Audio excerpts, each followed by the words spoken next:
Ladies and gentlemen, good day and welcome to Hindustan Foods Limited Q4 and FY21 earnings conference call. This conference call may contain forward-looking statements of the company, which are based on the beliefs, opinions, and expectations of the company as on date of this call. These statements are not the guarantees of future performance and involve risks and uncertainties that are difficult to predict. As a reminder, all participant lines will be in the listen-only mode, and there will be an opportunity for you to ask questions after the presentation concludes. If you need assistance during the conference call, please signal an operator by pressing star then zero on your touchtone phone. Please note that this conference is being recorded. I now hand the conference over to Mr. Sameer Kothari, Managing Director. Thank you, and over to you, sir. Thank you very much. Good afternoon and welcome everyone to our Q4 FY21 earnings conference call. I apologize for having kept you waiting for a few minutes. We were having technical issues. I hope each of you and your families continue to remain safe and healthy during this COVID times.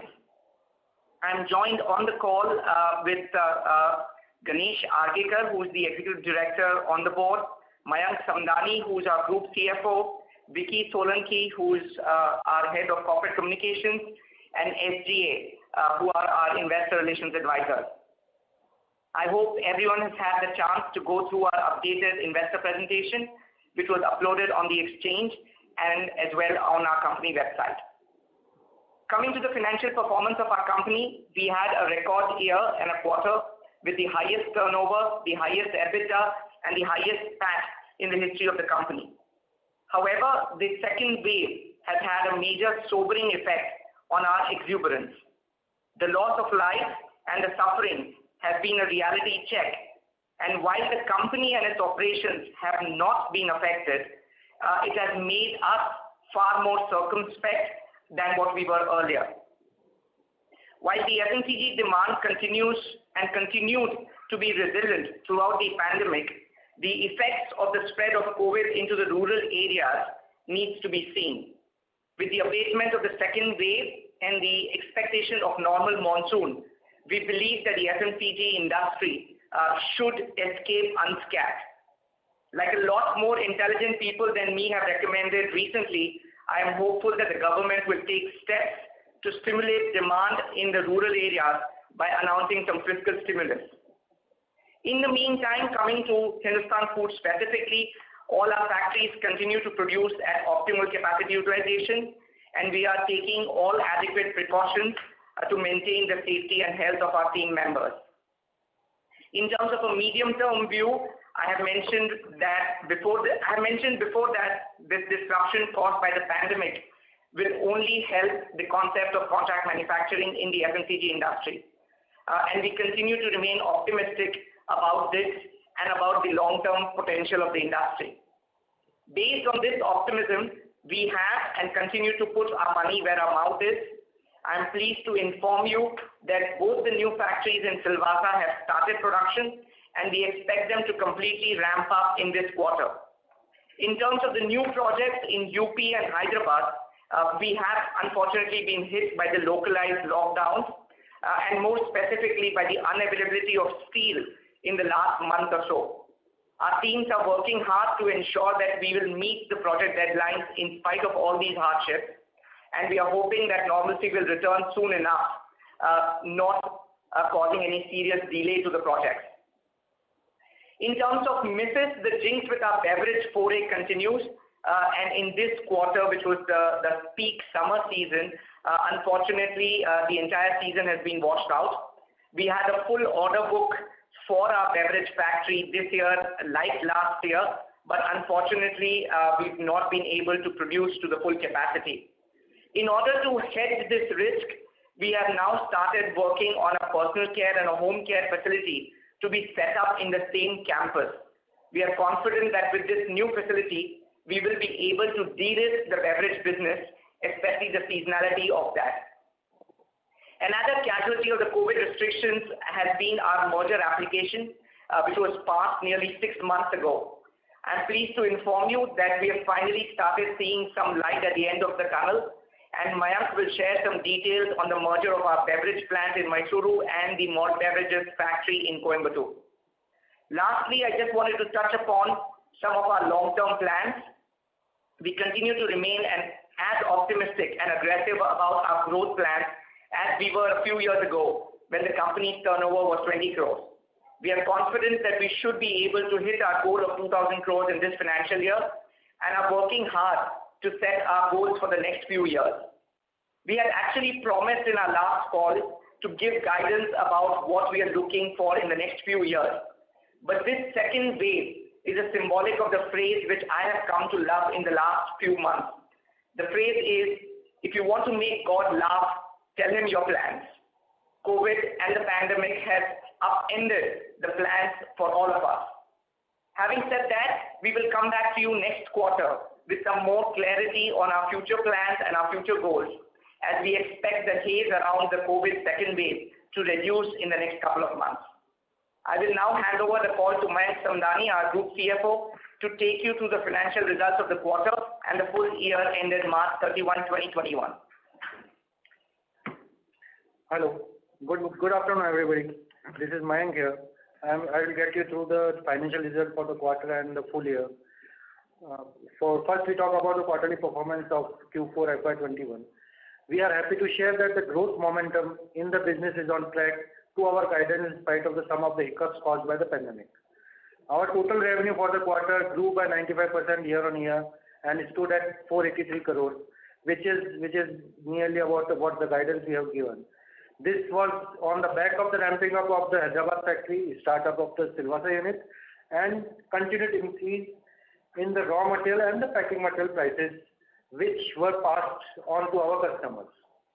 Our EBITDA for the quarter has seen a growth of 50% year on year, which stood at about 27 crores as against 18 crores in Q4 FY20.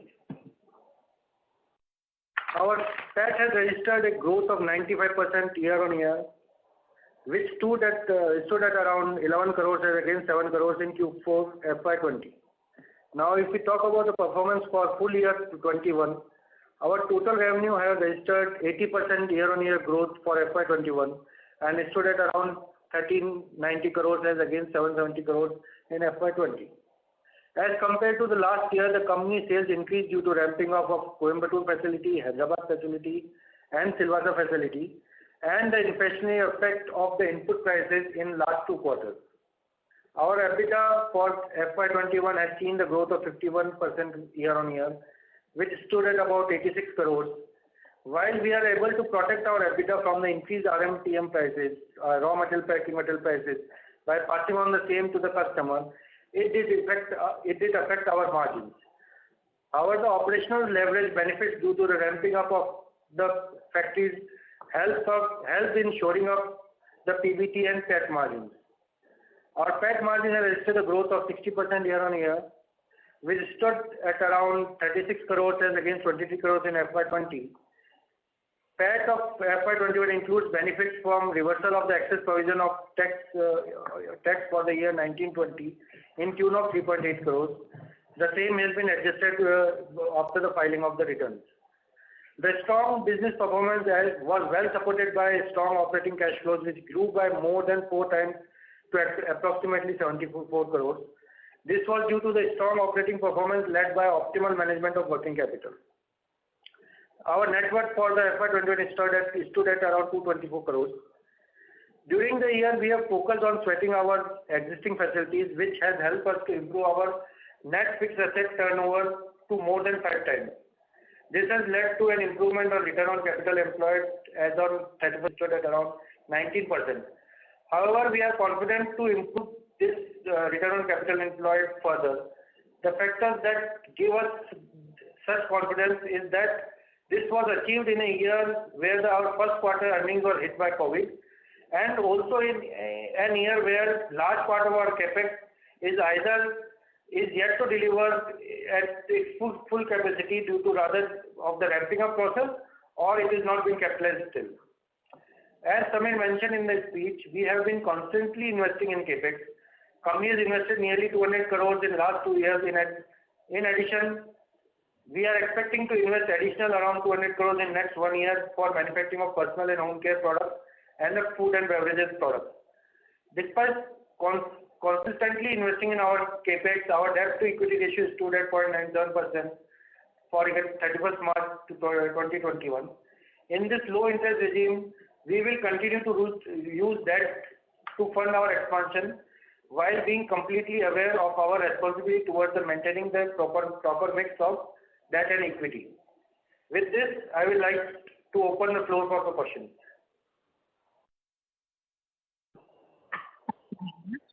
We will now begin the question and answer session. Anyone who wishes to ask a question may press star and 1 on their touchtone telephone.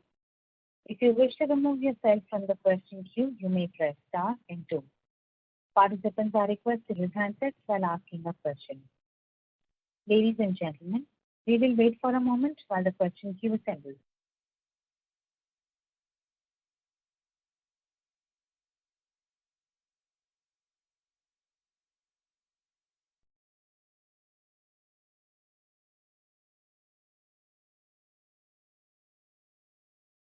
The first question is from the line of Faisal Hawa from HG Hawa and Company.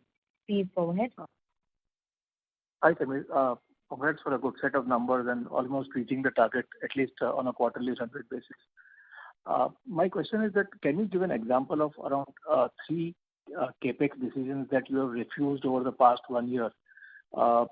This will give us an idea of how your mind runs on key capital allocation details. And second is it possible that we give capacity utilization numbers of most of the factories, as now we will be constantly adding factories, so it's almost like a retail franchise, where there is a same sales same stores growth and there's a new stores growth. So we'll be able to better understand where the growth is coming from. Okay, Faisal, hello. Faisal, you asked a couple of questions. I'm going to start with the capital allocation strategy. Instead of giving you examples of decisions which we refused, I'm going to give you an example of a decision which we did and we went strong. So, for example, we decided to invest in a shoe manufacturing unit which we acquired in Mumbai. We decided to allocate nearly 2 crores of capital towards goodwill, and I think in total we paid around 5 crores for the entire unit. This was a shared facility, and in spite of our best efforts, we've actually made a mistake and we've lost money in it. So what I can tell you about the capital allocation strategy and what we've discussed with the board is very simple. If it is a dedicated site which has a take-or-pay contract, we have no limitation on the capital that we will allocate to such a project. And that's visible from the investments that we have done, which are upwards of a couple of 100 crores in one particular site. If it's a shared facility where we believe that there is a lot of potential, but there is a possibility of us going wrong, like we did in the shoe factory or like we did in the Mysuru beverage factory, the board as well as the management has decided to restrict this capital allocation to around 10 to 15 crores. And third is that in case of this capital allocation, what we've also been, what we have decided as a corporate policy is that in case of shared facilities where we believe that the operating leverage is very high, we will fund this capital using equity, while in case of the dedicated sites, we will be using a judicious mix of debt as well as equity because we have a take-or-pay contract. So I hope that gives you some idea about how we look at capital allocation. We are a contract manufacturer with relatively very thin margins. We are very, very seized about the fact that we cannot afford to make too many mistakes as far as capital allocation is concerned. That does not mean that we will not make those mistakes. We will, but we are hoping that those mistakes will be small enough in the grand scheme of things not to affect the working of the entire company. The second question that you asked about, I hope that answers your question, Faisal. Yes, fully. Yes. It more than makes me understand your thought process in allocating capital. Okay. The second question you asked about was capacity utilization for our sites. Unfortunately, we do not want to get into a situation where we are talking about capacity utilization or growth in a particular area or in terms of product categories. Just because we manufacture for competing brands in case of other sites, etc. We do not want to give away information about what we are manufacturing, how much we are manufacturing, and stuff like that for obvious reasons. You are absolutely right that as a company as a whole, we will continue to invest in more and more factories. All I can say is that as a shareholder and as an analyst, when you look at the facilities which have take-or-pay contracts, they will continue to have the same figures in terms of growth as well as EBITDA for the tenure of the contract. So from a same-store sales perspective, what you talked about, our same-store sales are actually guaranteed for the tenure of the contract. For the next 5 or 10 years, we know that we will deliver the X amount of sales from that facility. And the new ones will add to those sales. So I hope that gives you some idea of how to look at us in a situation where we are growing rapidly. Yeah, I'm fully able to understand. Yeah, thank you so much. Thank you. The next question is from the line of Keshav from Raksan Investors. Please go ahead. Hi, sir. Thanks for taking my call. So my first question is that if Vanity Case is synonymous to HF in terms of clients, or is there a clear demarcation of it? And the second part to the same question would be, how do you choose between HF and Vanity if you get an opportunity to board a fresh client? Okay, sorry, I didn't catch your name though. Keshav. Keshav? Keshav, yeah. Keshav, hi. Keshav, Vanity Case is the name of the group. As you are aware, we've been doing this business for nearly 3 decades now under the name and aegis of Vanity Case. Hindustan Foods became a part of Vanity Case only in 2012-13. However, since 2012 and 13, all new businesses as well as all new customers are being brought into only Hindustan Foods and not in HFL. What we had agreed in order to address the minority shareholders' concerns that we will assimilate and merge all the business of Vanity Case into Hindustan Foods over the next couple of years. We've started that process around 2 years ago when we did the first merger of the Hyderabad facility. We are currently at the NCLT doing the merger for one more facility of ours, which is in Coimbatore. And we are hoping that in the next couple of years, we will be able to merge the entire Vanity Case business into Hindustan Foods. And to just give you some more color around that, more than 90% of the group's business is in Hindustan Foods. Just around 10% of the business is going to remain in Vanity Case, other group companies, once this merger is done. Okay, perfect, sir. Sir, my second question would be, when you say being an organized player helps set you apart, still do you have any other competitors, maybe listed or unlisted, having relevant market shares vis-a-vis you or better?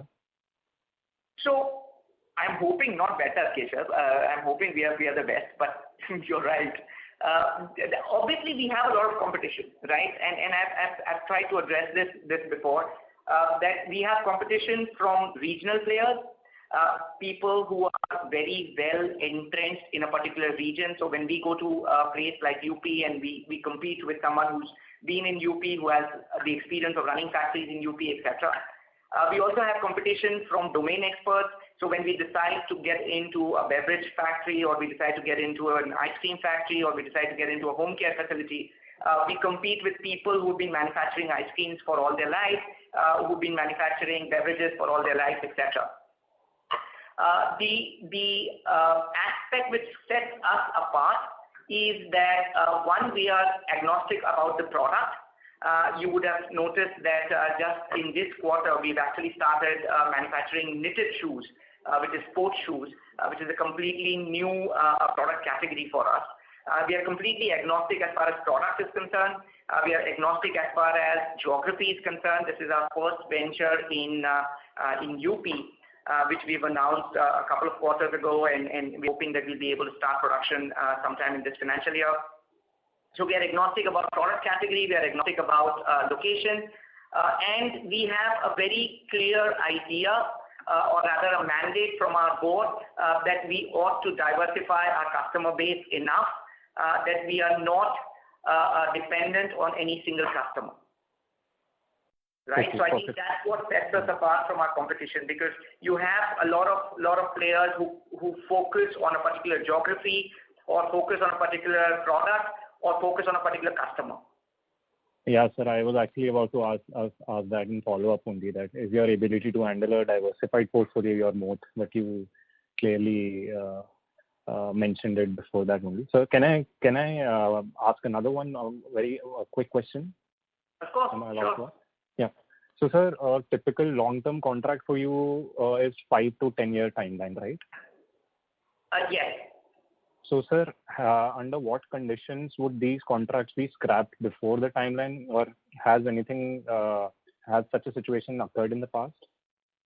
So periodically contracts can be cancelled at any point of time. The way the contracts are structured, if the contract is cancelled, they have to repay, the customer has to repay the entire project investment which has been made on the project, and I would hate to use the word compensate, but at least do something for the loss of profit that occurs because of the cancellation of the contract. Having said that, yes, we've had certain occasions where contracts have been cancelled, and yes, we've had the occasions where our counterparties have risen up to the occasion and met the entire contractual requirements, both in letter as well as spirit. Okay. All right, sir. Thanks a lot, sir. That's all.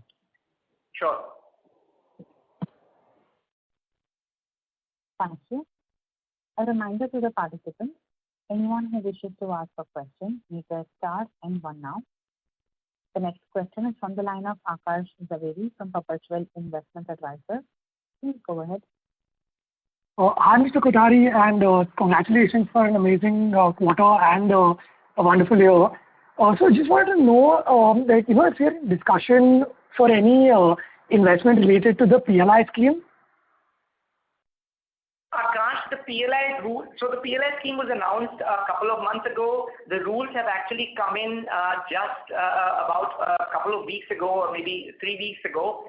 We are definitely trying to evaluate what we can do. We are making representation to the government for it. I am not in a position to tell you anything definite about what is happening, but as soon as something happens, we'll definitely inform the stock exchanges and all of you. Okay, perfect. And just as a follow-up to that, so this would be only in the shared facility, right? Or would it even be for a dedicated facility? Because I'm coming from, if it's a dedicated facility, would you have to pass on the benefit of PLI to the client? So that's a very interesting question, Akash. So in case of PLI benefits, as a contract manufacturer, it's going to be an interesting tug of war between how much percentage of the benefit will be passed on to the customer versus how much will be retained by the contract manufacturer. And I think that's a tug of war which is going to happen with all the contract manufacturers who are in the market, whether it's in the electronics field, whether it's in the home appliances field, or whether it's in the home care and personal care cosmetics FMCG field like us. I frankly don't know how it's going to pan out because the PLI scheme itself is too new. We'll find out in the next, I would say in the next year or so, about where and how those proceeds are split between the customer and us. Okay, perfect. Understood. Thank you so much for that. I don't think, sorry Akash, I just clarify that. Maybe I was just going round and round, so let me just clarify. I think your point is absolutely valid and bang on, that I don't think as a contract manufacturer we will be able to retain the entire benefit of the PLI scheme. I don't think that's going to happen. Okay, Okay, got it. Got it. And just a question that, so year-on-year, our EBITDA margins have, slightly declined, but that's, due to a change in mix. So, for our business, isn't it futile to look at margins and, as a business, we should focus on our ROCs, right? Is my thought process correct in that aspect? Absolutely. So I'll be happy to hand it over to Mayank, who can give you some more clarity about why the margins have declined and what happens. But principally, you're absolutely right that looking at ROE, ROCE is the way to look at us for sure.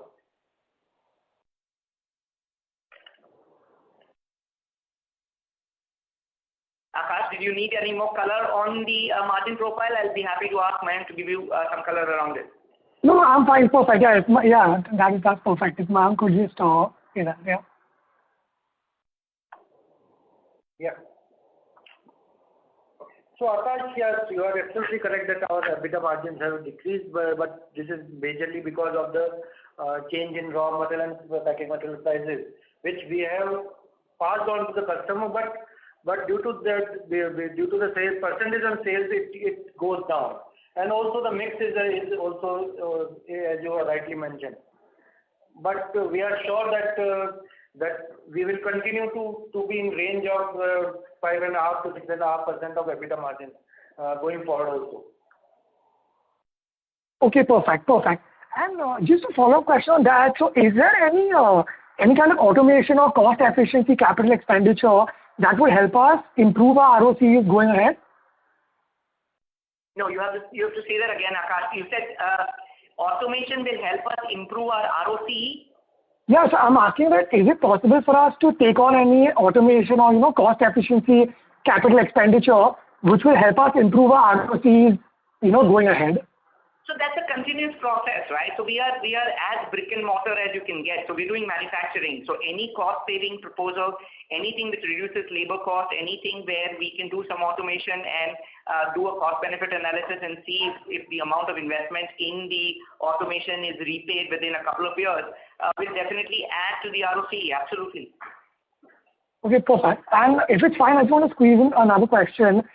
So, the knitted footwear category that we've gotten into, so are these from top brands like Nike, Adidas, or like a tier 1 sort of brand, or like from what kind of, or are these regional players, or what is the kind of customer base? I'm asking because, actually, if you could answer that question first. So, what's happening with the knitted wear is that thanks to the government's Atmanirbharta plank, the government has imposed substantial import duties on import of finished goods, finished shoes from China. So not only the regional brands, all the international brands are definitely looking at Make in India. This is an evolving phenomena. We have just gotten into the category now. One thing is very clear: we will continue to do contract manufacturing, which means we will not be launching our own brand of sports shoes or anything. And we are happy to work with any customer. I mean, if that answers your question. I can't discuss with you which particular customer we've signed up with and how much we are manufacturing for them. But as a principle, happy to work with anybody. Okay, perfect. And just one last question from my side. So now with our current quarterly run rate and the capacity that we are coming in UP and Hyderabad, we're starting this year. So we know the way to reach about say 3,000 crore in annual turnover by FY23. Just wanted to get your insight on how we plan to move from say 3,000 to 5,000 or 6,000 crores in annual turnover. If you could just give your insights on that. You didn't listen to my opening remarks, which said that if you want to make God laugh, tell them your plans beyond FY23. Okay, fine. But on a serious note, the problem. So in fact, we discussed it internally. We do have a target internally that we are working on. We were a little bit more circumspect in giving out this target right now. Because frankly, the COVID second wave came as a complete surprise, not only for us, but I'm assuming for the entire country. We do not want to get into a situation where we publicly talk about something and then find out that some extraneous factors, something which we have no control upon, ends up completely upending those plans.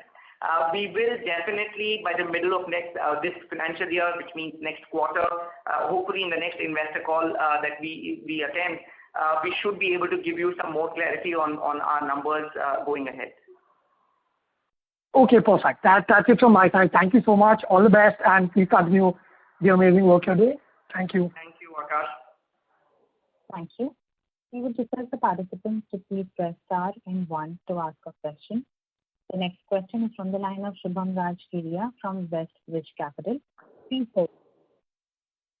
Yeah. Hi, Samir. Congratulations on the great numbers.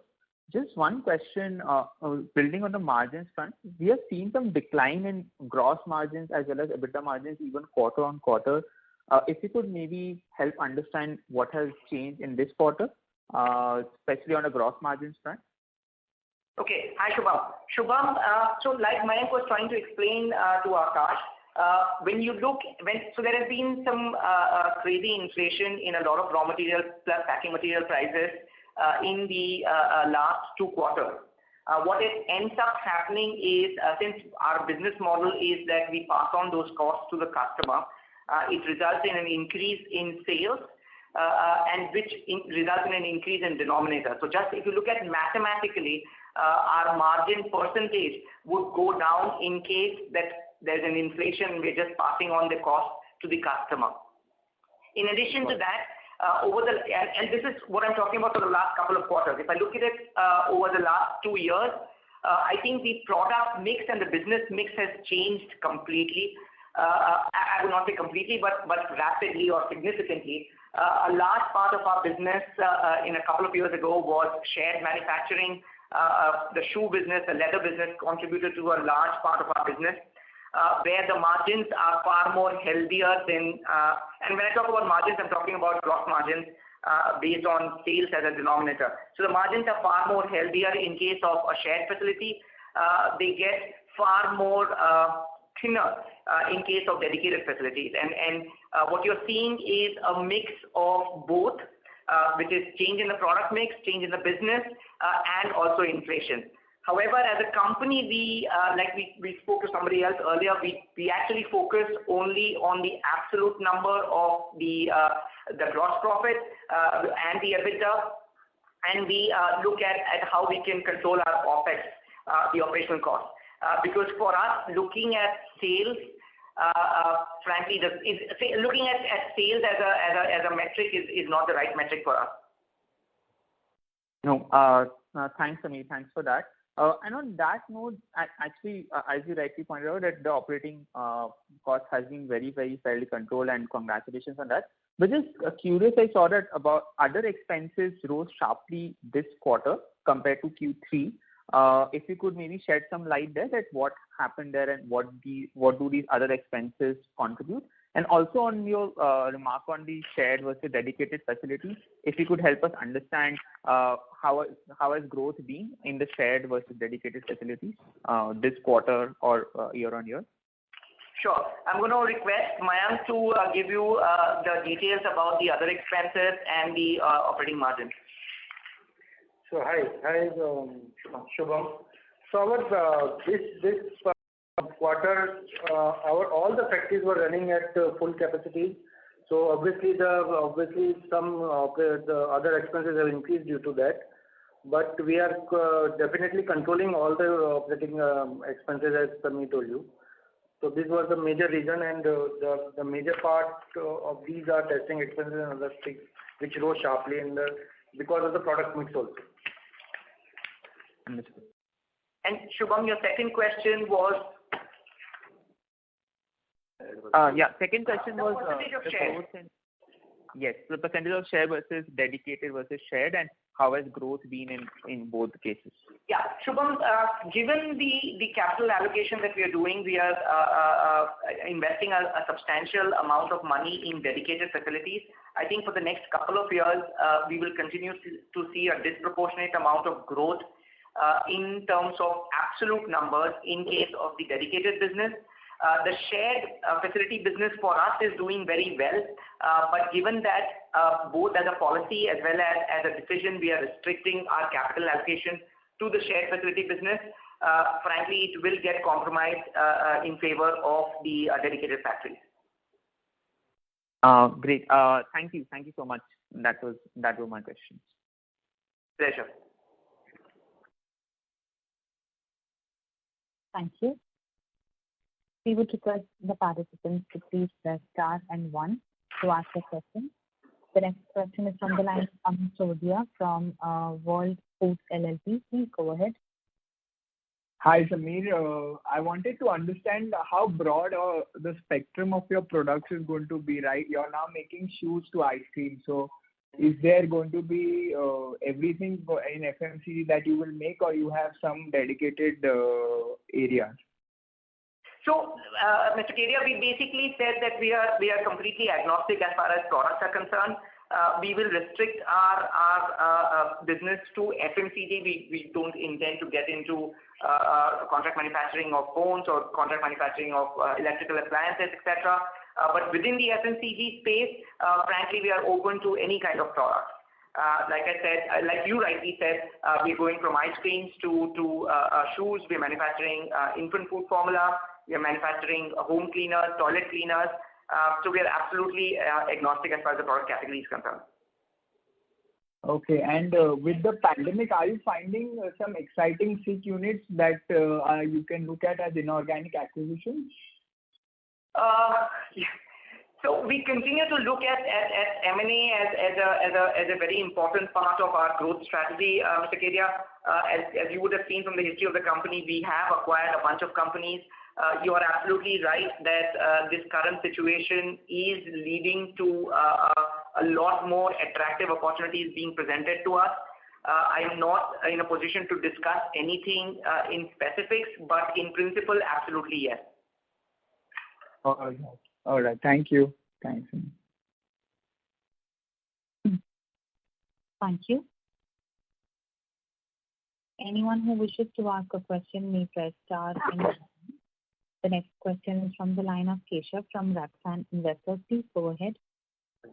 Hi, sir. Sir, recently on a mid-sized FMCG company's call, there was a reluctance by the management to go for contract manufacturing in future because for them, in-house manufacturing helps them with more control over processes and the product overall. So, sir, when does a company with an in-house manufacturing base already decide to go for contract manufacturing? And is there value for big and small FMCG players alike? Sure. So, Keshav, the normal action is as follows, right? The company would do contract manufacturing in a bunch of possibilities. One is if it's a new product, it's a new product extension, and they do not have the facilities, or they do not want to invest money in setting up the facilities for that project. For that product, the FMCG brand would look at doing contract manufacturing. They would come to somebody who has a shared facility like ours, and we would be happy to do contract manufacturing for them. The other possibility is that a large established brand is running a promotion, is got a seasonal demand, has got a demand which has come in. I mean, to give you an example, which is pertinent about COVID, suddenly hand wash demand went through the roof, hand sanitizer demand went through the roof, cleaning product demand went through the roof. It's very capacities are sticky. You can't generate capacity as quickly as the market moves. That would be another avenue for a FMCG brand to look at contract manufacturing. In both of these cases, they would look at shared manufacturing facilities. The areas or the time when they would look at a dedicated manufacturing facility is a completely different scenario. You would look at a more mature product. You would look at a product which has been around for a while. You would look at a product where the FMCG company is very confident about the performance for the next 5 or 10 years. As you can imagine that most of our dedicated sites work for large FMCG brands. And the reason is very simple. If they have to give us a commitment or a visibility on their volumes for the next 10 years, they better have tremendous confidence about the performance of that brand, and they also have to have some track record and history trends about the performance of that brand. So in terms of evolution, you look at new products, you're happy to do contract manufacturing if you don't have shared facilities. In case of seasonal products, again, happy to do contract manufacturing if you don't have facilities. In case of the medium brands or mid-sized brands, like you rightly said, it's a toss-up between whether you want to allocate your capital to manufacturing assets or whether you want to allocate your capital to marketing. A lot of companies decide, and for reasons which are pertinent to that company, they decide that they want to keep the manufacturing in-house and they're happy to invest money in it. A lot of the other companies decide that they would get a bigger or a better bang for their buck if they invest that money in marketing as opposed to investing it in manufacturing assets. The second category of those companies would come to us and ask us to do contract manufacturing. The first ones would not. The third one, like I said, is a very evolved product. So if you look at the product life cycle, these are products which have been around for a while. And in that case, the brands would be more than happy to look at contract manufacturing because there's a definite arbitrage in terms of what we can do versus what we can do. All right, sir. So if we see on a global basis between developed and developed economies in India, so and if you were to develop a metric as to how much of production happens through contract manufacturing in FMCG versus the total production, so do you already see India moving in that direction? And what's your vision for next 5 to 10 years if you just purely going by that number?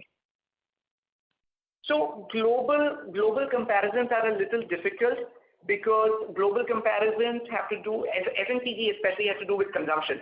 So if you look at a country like the US or Europe, the consumption patterns are absolutely not similar to India. The second thing that happened is since they opened up their market, a lot of the FMCG products that they use are made in other countries, including China, right?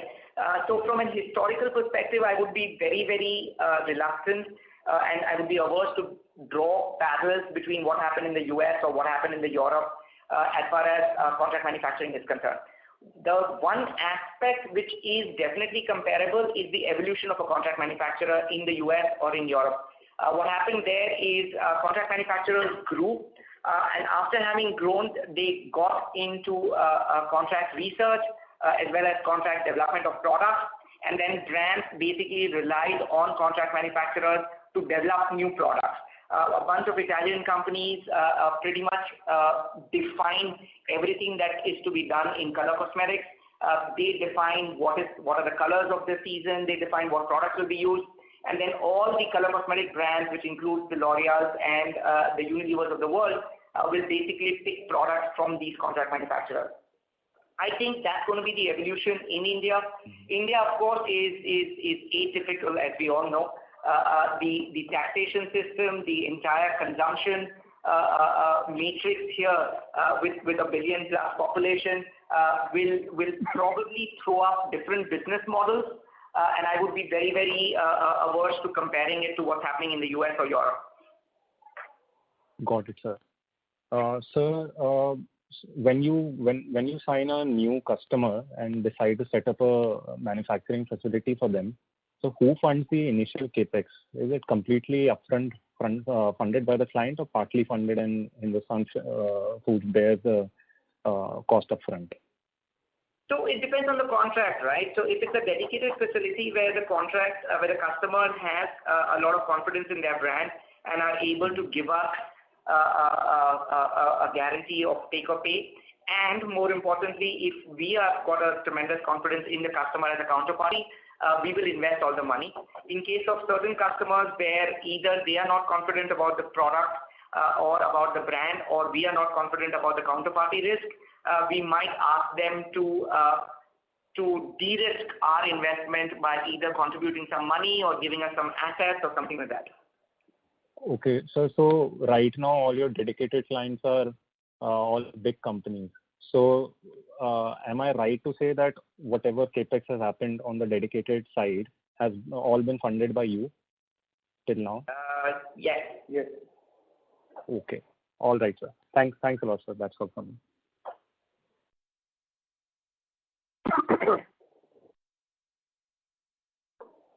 Thank you. The next question is from the line of Amit Chodia from World Foods LLP. Please go ahead. Are you seeing inquiry like from a China Plus One perspective from the larger companies like the chemical sector is seeing? Amit, China Plus One,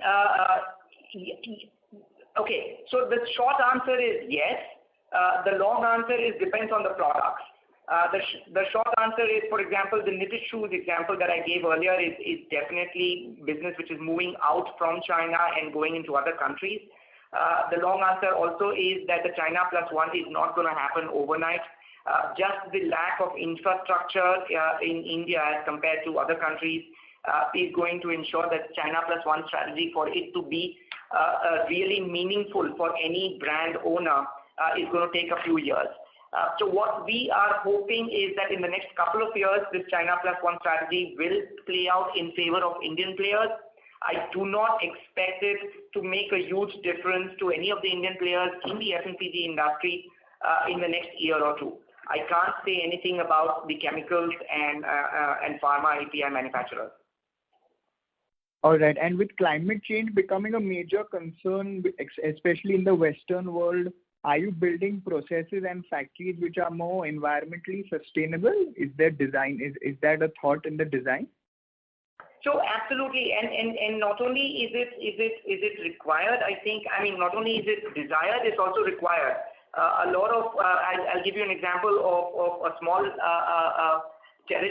union territory called Silvassa, where the local administration has necessitated that a part of your power has to be generated out of renewable sources.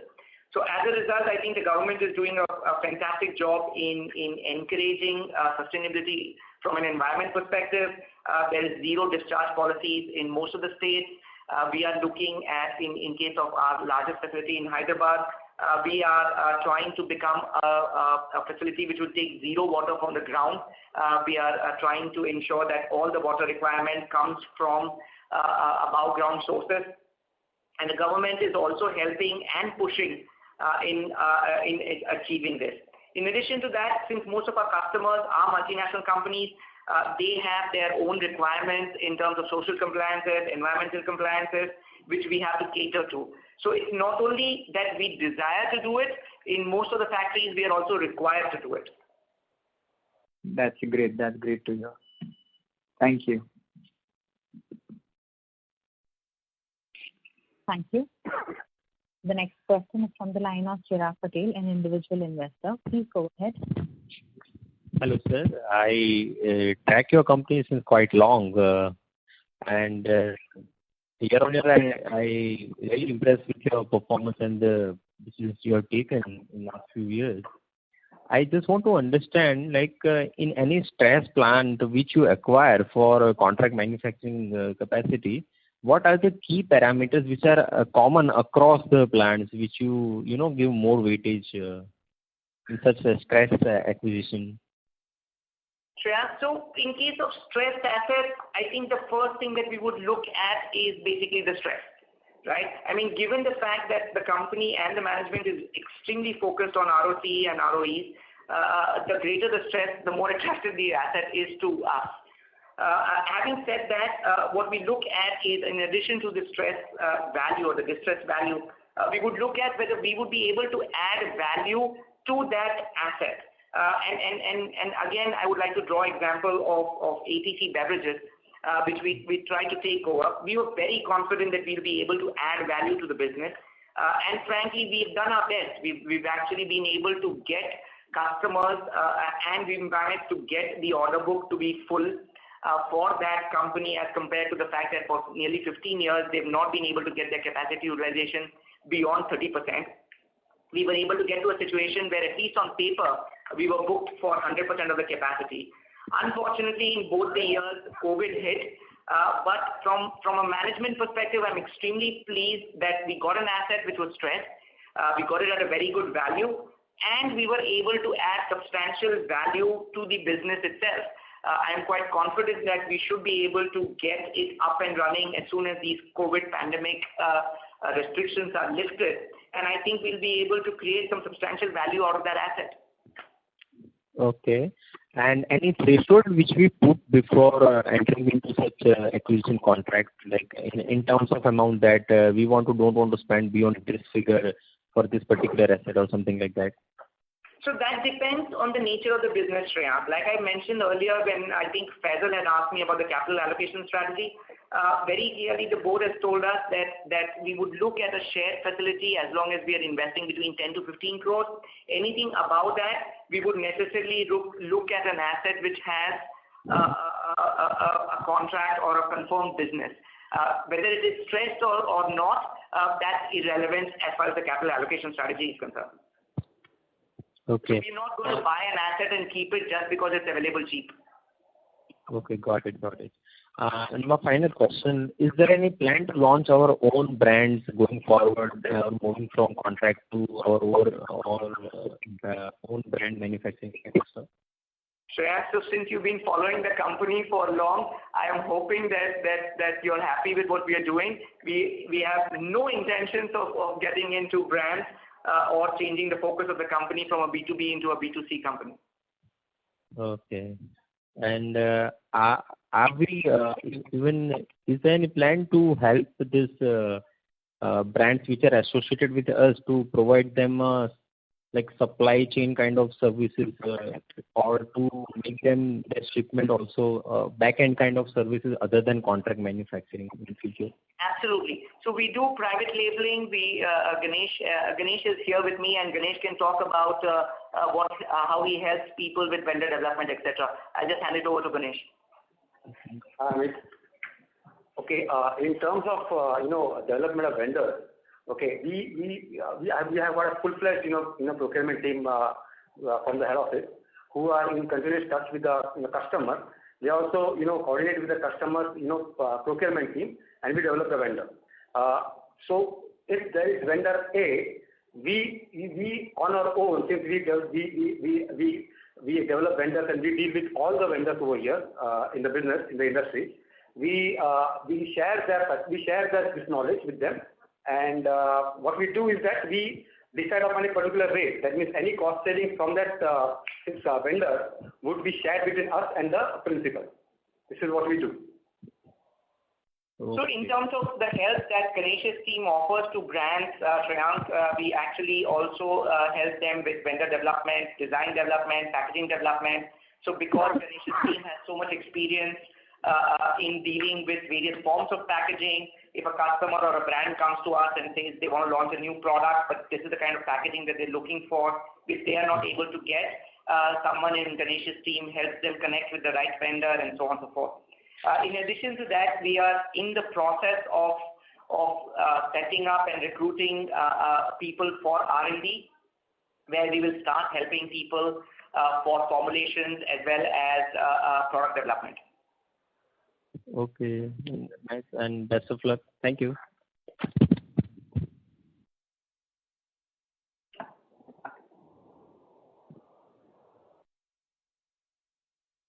Thank you.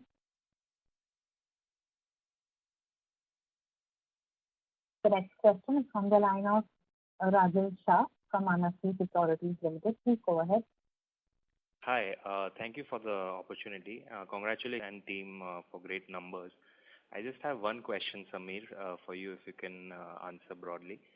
Is that you guys are pretty much the largest contract manufacturers in India at this point, and pretty much the best that we can have.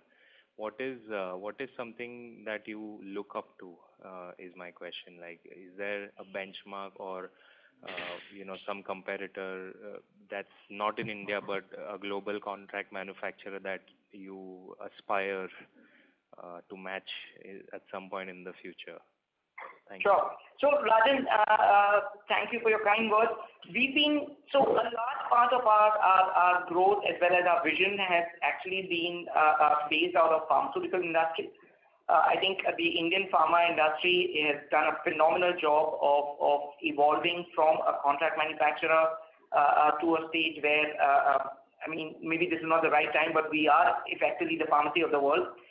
So if you ask me what we are looking up to, we're looking up to a bunch of pharmaceutical companies who are doing some phenomenal job in terms of contract manufacturing for global brands, global pharmaceutical companies, and doing a fantastic job of it. Right. In terms of specifics, the other company that we look up to is also companies in the color cosmetics area where, like I said, the contract manufacturers now define and decide the agenda for brands. It would be a great achievement if we can get to that kind of a level where, let's say, if a brand wanted to launch an environmentally friendly home cleaner or a personal wash, that they would come to Hindustan Foods because we would be the technological leader in terms of providing that solution. So that's the kind of aspiration or ambition that we would look up to. Great. Yeah, that answers my question. Thank you so much and all the best. Thank you. Thank you. Due to time constraints, that was the last question. I would now like to hand the conference over to Mr. Vimal Solanki, Head Corporate Communications and Emerging Businesses, for closing comments. FY 2021 will be imprinted in our memories for a long time as we collectively face tough times. However, owing to our strong and resilient business model, as also commitment of the team, this year ended in the best year in the history of the company. I'm sure we would have done even better without this virus hovering on our heads.